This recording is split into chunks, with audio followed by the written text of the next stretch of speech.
Il est important de faire confiance aux gens et de vraiment croire qu'ils vont faire tout ce qu'ils peuvent faire. Des entretiens avec une personne juste pour savoir comment est-ce que cette personne va, qu'est-ce qui va dans le travail, qu'est-ce qui ne va pas. Une personne qui a 4 enfants de bas âge, eh bien, elle n'aura peut-être pas pu faire tout ce qu'elle aurait pu faire au bureau. Donc c'est important aussi d'en tenir compte lors de l'évaluation. Bienvenue sur le podcast d'Unic. En tant que partenaire RH, nous soutenons les chefs d'entreprise, les managers et les équipes RH de long en large. Et aujourd'hui, nous examinons à la loupe le thème du leadership et de la résilience pendant et après le corona. Nous avons récemment publié 3 livres blancs intéressants à ce propos et là maintenant, nous avons le plaisir de nous entretenir avec l'auteur. Christine Estelle-Gindoire est une coach expérimentée en travail d'équipe et leadership. Lors des premières semaines de confinement, en mars 2020, elle a publié un premier livre numérique sur le leadership à distance. Bonjour Christine, quel était l'élément déclencheur pour écrire ce livre numérique ? L'année passée, au début du confinement, en fait, j'ai reçu beaucoup de questions de mes clients concernant le travail à distance et surtout le leadership à distance. Dans beaucoup d'entreprises, soit on ne travaillait pas à domicile, soit par exemple 1 jour par semaine. Mais donc la plupart des dirigeants n'avaient pas l'habitude de diriger des gens qui n'étaient pas à côté d'eux. Et donc là, j'ai reçu la question, est-ce que si je pouvais organiser des formations et donner des coachings sur le sujet du management à distance. Et en plus, on était quand même dans une situation spécifique. Le confinement et la crise Corona étaient quand même une situation qui était vraiment différente du contexte habituel. Et donc là aussi, on me demandait beaucoup de conseils pour bien diriger et pour bien manager une équipe. Donc ça, c'était ce qui m'a fait écrire l'e-book. Vous commencez le livre blanc par une belle et puissante déclaration, à savoir qu'un bon leader se doit de garder un œil sur l'avenir et son cœur ouvert aux autres, et qu'il en va naturellement de même en période de corona. Oui, donc j'utilise toujours la métaphore du saut en hauteur quand je parle du leadership, parce que je dis qu'un bon dirigeant doit faire 3 choses. La première chose qu'il doit faire, c'est dresser la barre. Il doit dire, voilà, jusque-là, il faut sauter, ça c'est ce qu'on attend de vous, ça c'est la première chose.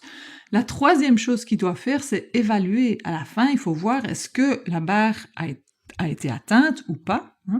Et entre ces deux-là, le dirigeant doit évidemment coacher, soutenir, aider la personne pour atteindre les attentes, pour atteindre la barre.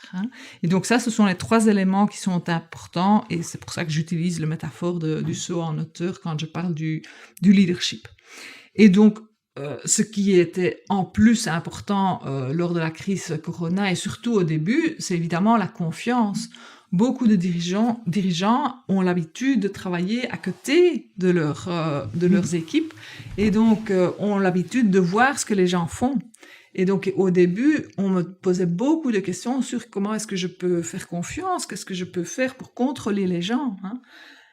Alors que je pense que le contrôle n'est pas spécialement très motivant. Je pense que justement, et surtout en temps de crise, il est important de faire confiance aux gens et de vraiment croire qu'ils vont faire tout ce qu'ils peuvent faire pour bien gérer ce qu'ils doivent gérer. Et donc cet aspect de confiance est devenu de plus en plus important encore. Et je suis convaincue qu'un dirigeant qui avait déjà confiance dans les gens de son équipe et qui mettait déjà des attentes claires, qui coachait, qui aidait les gens, eh bien, ce type de leader va être un bon leader en temps de crise aussi.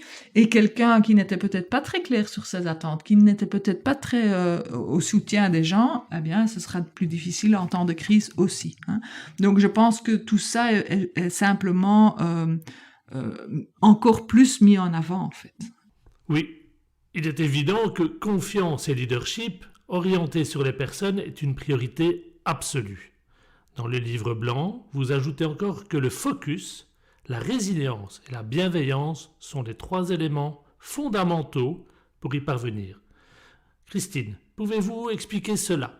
Donc il y a 3 éléments en effet qui sont importants. La première chose, c'est l'orientation résultat. Comme je disais, il faut dresser la barre. Eh bien, en temps de crise, il faut encore plus avoir le focus sur ce qui est important, ce qui est prioritaire et ce qui ne l'est pas. Donc c'est important pour un dirigeant, pour quelqu'un qui gère une équipe, de bien dire, voilà, ça c'est ce que j'attends de vous et ça je ne l'attends pas. Peut-être qu'il faut même adapter aussi ces attentes suite à la crise. Ça, c'est la première chose. La deuxième chose, c'est la résilience. La résilience est très importante. En tant que dirigeant, c'est important de pouvoir vraiment souplement s'adapter à la situation. Et donc, c'est important d'être flexible, de pouvoir s'adapter, mais aussi de garder sa force en tant que leader.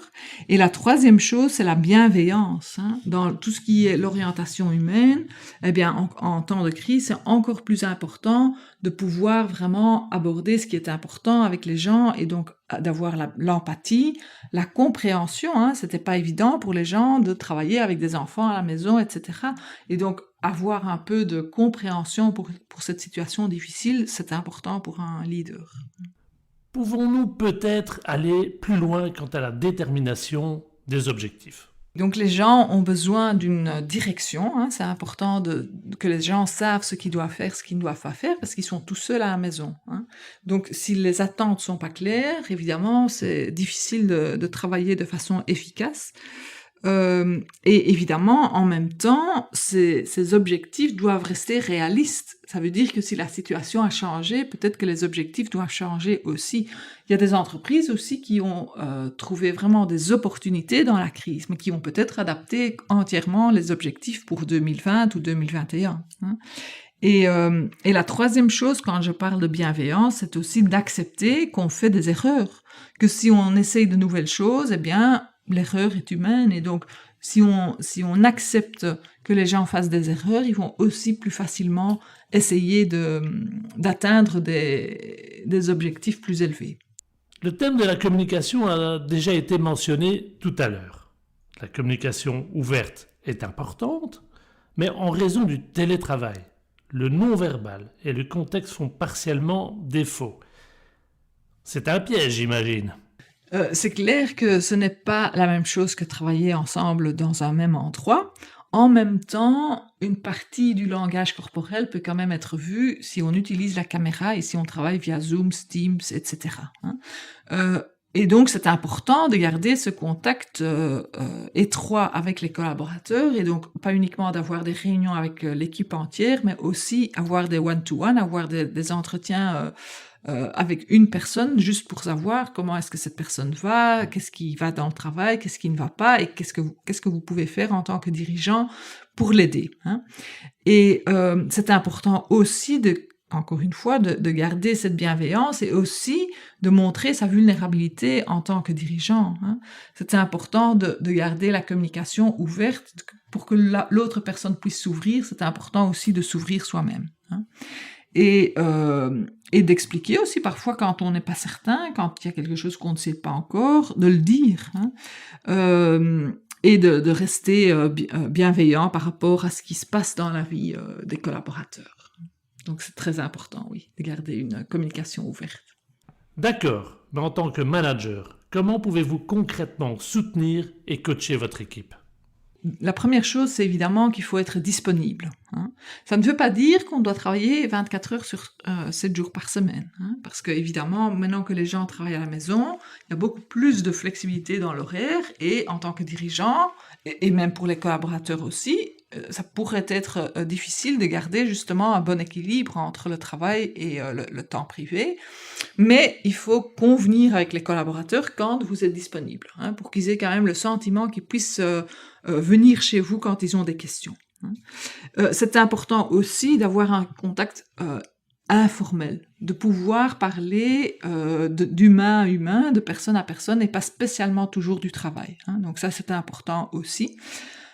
L'empathie, évidemment, est importante, pouvoir vraiment écouter les besoins du collaborateur Et je pense que c'est important aussi de s'adapter à la nouvelle situation. Et donc, par exemple, si on fait des grandes réunions en vidéoconférence, c'est important d'avoir des règles aussi, de savoir est-ce que tout le monde, par exemple, est-ce que tout le monde met la caméra? Personnellement, je pense que c'est très important justement pour garder la connexion. Mais d'autre part aussi, est-ce qu'on se met en muet? Est-ce qu'on lève la main, une vraie main, ou est-ce qu'on lève la petite main virtuelle quand on fait une réunion, etc. Donc c'est important, je pense, de s'adapter et de réfléchir ensemble comment on va travailler avec cette nouvelle situation. En plus des grandes réunions via Zoom et Teams, est-il également important de garder le contact en face à face avec les collègues, à l'occasion d'une balade par exemple? Oui, en effet, et de plus en plus, je pense que on va arriver dans une situation plus facile, je pense, avec les assouplissements et donc le fait qu'on va pouvoir travailler au moins un jour par semaine au bureau. Mais sinon, si on peut pas aller au bureau, je pense que c'est important de quand même garder le contact de personne à personne et donc aussi de pouvoir peut-être parfois, quand c'est nécessaire, aller voir le collaborateur et aller se promener, par exemple, dans sa région, pour avoir un vrai contact, pour vraiment pouvoir se regarder dans les yeux et se dire les choses qui sont importantes. Est-ce peut-être aussi une opportunité de planifier une évaluation lors d'une promenade? Étant donné qu'organiser des évaluations par vidéoconférence ne me semble pas tellement idéal. Oui, donc on travaille déjà plus qu'1 an en home working et donc en effet, les évaluations doivent peut-être avoir lieu. Je pense que lors de l'évaluation, c'est encore une fois important d'avoir la bienveillance, de tenir compte des circonstances dans lesquelles les collaborateurs ont travaillé, mais c'est important quand même aussi de faire des évaluations. Et donc, si on peut le faire au bureau, tant mieux. Si c'est pas possible qu'on aille se promener, c'est bien aussi. Et si vraiment c'est pas possible, on pourrait le faire en virtuel, mais alors je conseille quand même d'utiliser la caméra. C'est important quand même de pouvoir voir la personne qu'on est en train d'évaluer pour voir aussi quels sont les messages qui arrivent, quels sont les messages qui n'arrivent peut-être pas, et pour avoir un vrai dialogue, pour pouvoir vraiment écouter la personne, c'est important, je pense, d'avoir un contact le plus naturel possible. Faut-il aussi, en tant que manager, témoigner plus de bienveillance lors de l'évaluation des collaborateurs? J'entends par là de se concentrer davantage sur le résultat obtenu plutôt que sur le processus. Oui, donc c'est important d'avoir en effet, de bien décider sur quoi la personne va être évaluée, et donc de voir est-ce que les résultats ont été atteints ou pas. Je pense que la personne ait atteint ses résultats à 8h du matin, 8h du soir ou 3h de la nuit, si le job le permet, ça n'a pas d'importance. Donc on va pas regarder le nombre d'heures qu'une personne a presté, mais le résultat qu'il a obtenu. Et de plus en plus, c'était déjà une tendance et de plus en plus, c'était important. En même temps, à côté du résultat, c'est quand même important de voir aussi quels sont les efforts que la personne a émise pour atteindre ces résultats. Une personne qui a 4 enfants de bas âge, eh bien, elle n'aura peut-être pas pu faire tout ce qu'elle aurait pu faire au bureau. Donc, c'est important aussi d'en tenir compte lors de l'évaluation. Merci Christine pour ces précieux conseils. Celle ou celui qui souhaite en savoir plus sur le leadership à distance peut télécharger gratuitement le livre blanc sur le site internet d'Unic. N'hésitez pas non plus à vous plonger dans les 2 autres livres blancs et podcasts consacrés au retour au bureau après le corona et au licenciement pour raisons économiques. Au nom d'Unic, un tout grand merci Christine pour cet agréable entretien.